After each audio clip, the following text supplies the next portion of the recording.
Eh bien bonsoir à toutes et à tous. Je suis très heureux de vous accueillir dans cette salle de la Passerelle à Mireuil pour ce moment important, un autre moment important de notre campagne qui a démarré au mois de septembre par beaucoup de réflexions, qui s'est enclenchée avec la présentation de la liste à la salle de la Palisse il y a 15 jours. Et après la présentation de ceux qui vont conduire la politique, il convient bien sûr de présenter la politique que l'on va mener. Et cette politique, elle est ambitieuse et on est très, très content, très heureux. Et on a fait ce choix de la présenter à Mireuil. Pourquoi Mireuil? Parce que Mireuil symbolise un petit peu à la fois les échecs et les succès des politiques du passé. Aujourd'hui, aborder le quartier de Mireuil, c'est aborder l'ensemble des politiques publiques que l'on doit mener, des questionnements que l'on doit se poser. C'est bien sûr aborder la question de l'aménagement de l'espace, l'urbanisme. C'est aborder la question du logement, qui est du logement social, mais pas seulement. C'est aborder la question de la précarité énergétique, dont on parlera. C'est aborder bien sûr la question des mobilités, de l'accès à la mobilité pour tous et toutes. C'est aborder bien sûr la question de l'emploi, qui est crucial dans ce quartier comme sur la ville de La Rochelle. Les premiers à souffrir des pollutions, des problèmes d'alimentation, des problèmes de santé, ce sont souvent les habitants des quartiers populaires. Les plus exposés au changement climatique, ce seront demain les habitants des quartiers populaires les plus précaires de nos territoires. Toutes ces politiques-là, elles sont au cœur de notre programme. Et c'est ces politiques-là qu'on va vous présenter ce soir, qui ont travaillé sur ce projet. Et donc on va le présenter collectivement, comme collectivement on mettra en œuvre ces politiques. Donc c'est compliqué de mettre en œuvre cette démocratie active. Alors, c'est compliqué peut-être, mais en tout cas pour nous c'est un engagement fort.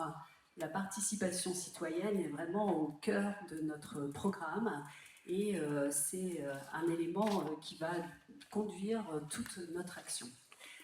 Pourquoi? Parce que mettre en œuvre des solutions écologiques, ça suppose de l'intelligence collective. La première des choses, c'est notre posture d'élu. Bien sûr, on est dans une démocratie représentative, mais cette représentation, elle doit être de qualité. Dans les quartiers, quand on discute avec les gens, ils nous le disent très simplement. Ils nous disent qu'ils ne se sentent pas écoutés, voire qu'ils se sentent abandonnés, comme tu le disais. Hein. Et donc, on sait bien que le rendez-vous tous les 6 ans ne suffit pas et qu'il faut compléter cette démocratie représentative avec un certain nombre d'outils qui vont faire vivre une démocratie participative, une démocratie plus directe, qui permettra de consulter, mais aussi, bien évidemment, de faire participer à la décision. Pour justement faire vivre au quotidien, parce que il nous semble important que les élus soient en interaction concrète avec les citoyens. Il y a tellement de choses à dire, et je vous invite à approfondir par la lecture de notre programme qu'on a évité d'imprimer, parce que 70 pages à imprimer multipliées par 40 000 exemplaires, écologiquement, c'est pas extraordinaire.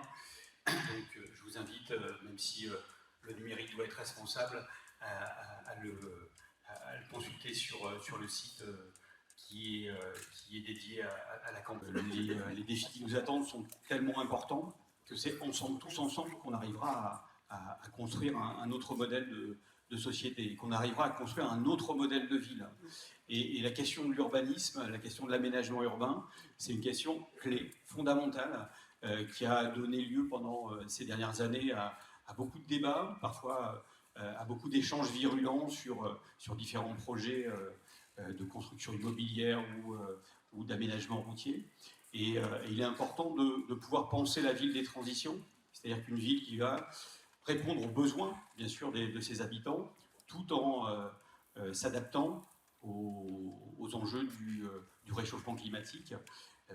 Comment on passe des îlots de chaleur aujourd'hui aux îlots de fraîcheur de demain. Ces dernières décennies, on a adapté la ville à la voiture. ce qui nous en a rendu complètement dépendants. On a aussi bétonné les terres agricoles, les espaces naturels, ce qui a rendu la ville fragile et détruit la biodiversité. Et on passe notre temps à courir après du temps qu'on ne trouve pas.